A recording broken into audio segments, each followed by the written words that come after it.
એ મને મળેલી માહિતી પ્રમાણે સ્ટોર છે એનું 2015ની અંદર કંઈક ટેન્ડર થયેલું હતું, ત્યારે હું અહીંયા હતો નહીં. મેં અત્યારે માહિતી લીધી છે અને આપ સૌને ખ્યાલ છે એ રીતે કે હેલ્થ મિનિસ્ટર શ્રીના ધ્યાનમાં આવતા અમને એમની સૂચના મળેલી છે કે ભાઈ આ મેડિકલ સ્ટોર છે એમને ખાલી કરાવો. એટલે અમે એ મેડિકલ સ્ટોરને નોટિસ પાઠવી દીધેલી છે અને એ ટૂંક સમયની અંદર મેડિકલ સ્ટોર ખાલી થઈ જશે અને અમે એને જનઔષધિ પ્રધાનમંત્રી જનઔષધિ સ્ટોરને સોંપી દઈશું. ના, મોટાભાગની દવાઓ સિવિલ હોસ્પિટલમાં અવેલેબલ છે, એટલે એના વિશે તો મને ખ્યાલ નથી. સ્ટોરમાં મેં પૂછેલું, મને માનનીય આરોગ્ય મંત્રીશ્રીએ પણ પૂછેલું અધિક્ષકશ્રીને, અમે કેટલી દવાઓ અવેલેબલ છે એનું અમે એમને લિસ્ટ આપેલું હતું. જેટલી દવાઓ અવેલેબલ નથી એ તમામ દવાઓ સિવિલ હોસ્પિટલમાં ઉપલબ્ધ કરાવવા માટે પણ અમે એમને જાણ કરેલી છે. સરકારી નિયમ મુજબ ધારો કે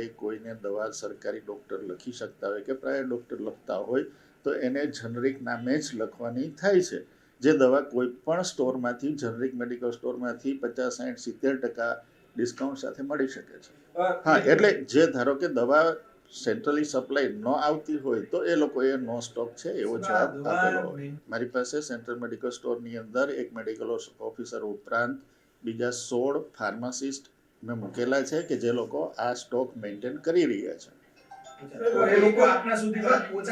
હા, જ્યારે પણ સ્ટોક ખલાસ થાય અથવા તો કોઈ એવી દવા હોય કે જે એમડીની અંદર ઉપલબ્ધ ન હોય ત્યારે એ લોકો જ્યારે જાણ કરે ત્યારે હોસ્પિટલ છે એવા બીપીએલ દર્દીઓ કે જે કોઈ હોય એને આરકેએસમાંથી ખરીદીને ફ્રી સપ્લાય આપે. નહીં, સંકલનનો કોઈ સવાલ જ નથી, કેમ કે હવે જે કંઈ પ્રોસેજર છે એ આખી ઓનલાઈન છે.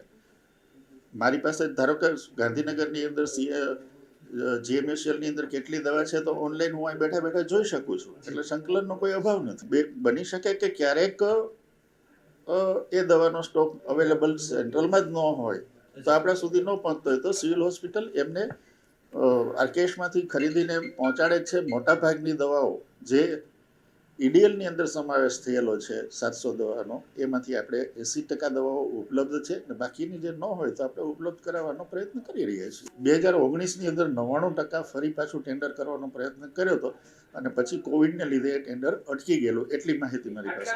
નહીં, એની અંદર મને જ્યાં સુધી મારી પાસે માહિતી છે ત્યાં સુધી દર વર્ષે ધારો કે ટેન્ડર ન થાય ત્યાં સુધી 20% વધારાનો ભાવ આપી અને એમને ચલાવવામાં આપ્યું છે. એટલે સરકારને કે સિવિલ હોસ્પિટલને એમાં કોઈ બીજો ગેરફાયદો નથી થયો. વધારે 20% ભાવ આપ્યો. ધારો કે ₹1,00,000 હોય તો હવે નેક્સ્ટ યર 1,20,000 રૂપિયા ભાડું આપીને ચલાવી શકે એ રીતનું એક કંઈક છે ક્લોઝ.